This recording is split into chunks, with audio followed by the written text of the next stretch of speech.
کیا دوستو آپ کو لگتا ہے کہ عمران خان اپنے اس محاذ سے واپس ہٹیں گے، یا انہوں نے جو اپنی ایک تحریک شروع کی تھی اس تحریک کو چھوڑ کے یا پی ٹی آئی کو خیر بات کہہ کے یا کچھ بھی کر کے یا کوئی بھی معاہدہ کریں گے؟ مجھے نہیں لگتا، کیونکہ انہوں نے جتنے بھی سال سیاست کی ہے، جتنے بھی سال، انہوں نے آج تک کوئی بھی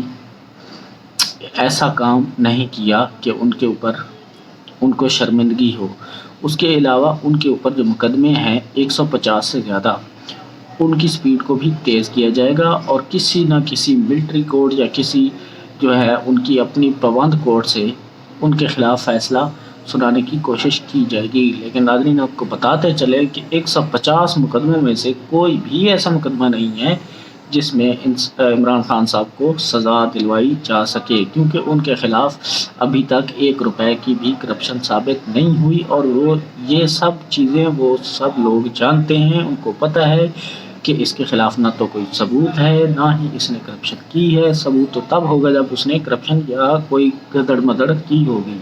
لیکن اس نے کچھ کیا ہی نہیں، تو وہ کیسے اس کو سزا دلوا سکتے ہیں؟ لہذا وہ سوچ رہے ہیں کہ کسی نہ کسی طریقے سے اس کو دباؤ میں لایا جائے اور اس کو پیچھے ہٹنے پر مجبور کیا جائے۔ لیکن دیکھنا یہ ہوگا کہ کیا عمران خان پہلے کی طرح اب بھی مضبوط دیوار بن کر کھڑے ہوں گے یا نہیں۔ ہماری دعا ہے کہ اللہ تعالیٰ ان کو صبر اور حوصلہ دے اور ہمت دے اس چیز سے لڑنے کی۔ ناظرین آج کی ایک اور خبر آپ کو بتاتے چلے بیچ میں کہ آج جنرل باجوہ صاحب ان کی ایک ویڈیو آئی جس میں وہ پیرس فرانس کے شہر میں باہر چہل قدمی کر رہے ہوتے ہیں اپنی بیگم صاحبہ کے ساتھ، اور ان کو کسی نوجوان کی طرف سے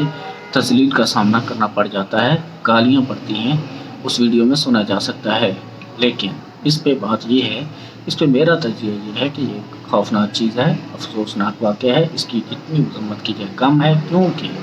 وہ باجوہ صاحب بعد میں ہیں، پہلے وہ پاکستان کے سابق آرمی چیف ہیں، اور سابق آرمی چیف ہو چاہے وہ باجوہ ہو چاہے کوئی بھی ہو، وہ ایک پاکستان کے عہدے پر رہ چکے ہیں اور ان کا ایک الگ مقام ہے۔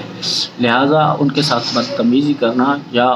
ان کے ساتھ گالم گلوچ کرنا یہ بالکل بھی تہذیب کے دائرے میں نہیں آتا، میں اس کی زور مذمت کرتا ہوں۔ اس کے علاوہ جناب آج کی آخری خبر یہ ہے کہ مسلم لیگ نون جو ہے وہ الیکشن نہیں کروانا چاہتی اکتوبر میں بھی، اور وہ چاہتے ہیں کہ عمران خان کو کسی طرح اس گیم سے آؤٹ کیا جائے اور ان کے بندوں کو توڑا جائے، ان کے بندوں کے اوپر دباؤ ڈالا جائے، ان کی خواتین کو اٹھایا جائے، ان کے بچوں کو زدوکوب کیا جائے، اور ان کو اٹھا کے تشدد کر کے ان کو طرح طرح کی تکلیفیں دے کے ان سے پارٹی چھڑوائی جائے، اور پھر عمران خان کو اکیلا تنہا کر کے پھر ان کے ساتھ کوئی نہ کوئی ڈیل کر کے یا ان کی پارٹی کو ختم کر کے یا پابندی لگا کے ان کو ریس سے بھی باہر کر کے پھر میدان میں آیا جائے۔ تو پھر میدان میں کون ہوگا جو آپ سے لڑے گا؟ تو دوسری طرف جو پیپل پارٹی ہے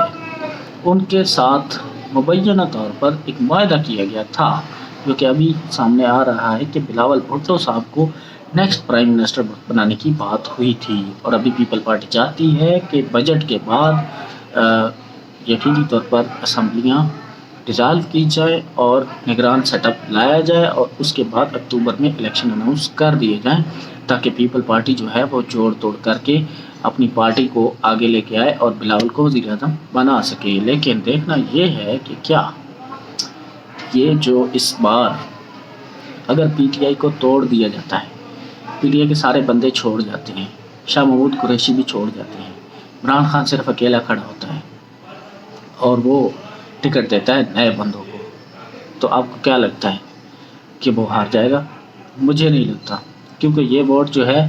یہ ووٹ ان سیاسی خاندانوں کا نہیں ہے۔ اس وقت جو ووٹ ہے نا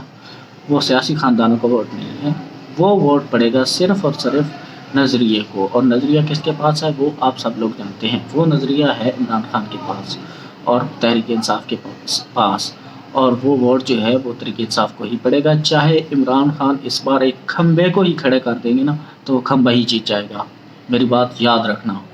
لکھ لیجئے میری بات۔ الیکشن میں اگر عمران خان ایک کھمبے کو بھی ٹکٹ دے دے گا نا تو عوام کھمبے کو ووٹ ڈالیں گے،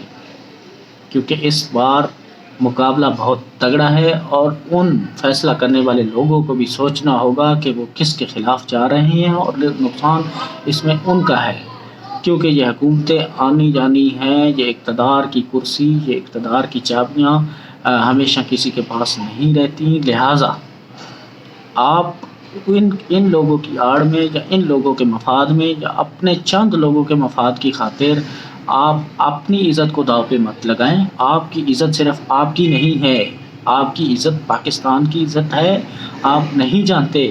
کہ پاکستان کے لیے آپ کتنا معنی رکھتے ہیں۔ اگر آپ کو دھچکا لگا تو آپ کو نہیں لگے گا دھچکا، میری بات غور سے سنیے، میری بات کا معنی سنیے۔ اگر آپ کو دھچکا لگتا ہے تو آپ کو نہیں لگے گا دھچکا، پاکستان کو لگے گا، پاکستان کو ٹھیس پہنچے گی۔ لہٰذا پاکستان کو ٹھیس مت پہنچائیے اور اپنے جو فیصلے ہیں وہ سوچ سمجھ کر کیجیے۔ وہ فیصلے صرف انڈیویجولز کے لیے مت کیجیے، وہ فیصلے آپ ملک و قوم کی خاطر کیجیے، اور دیکھیے کہ کس جانب اگر ہم فیصلہ کریں گے تو ملک سیدھی راہ پہ چلے گا۔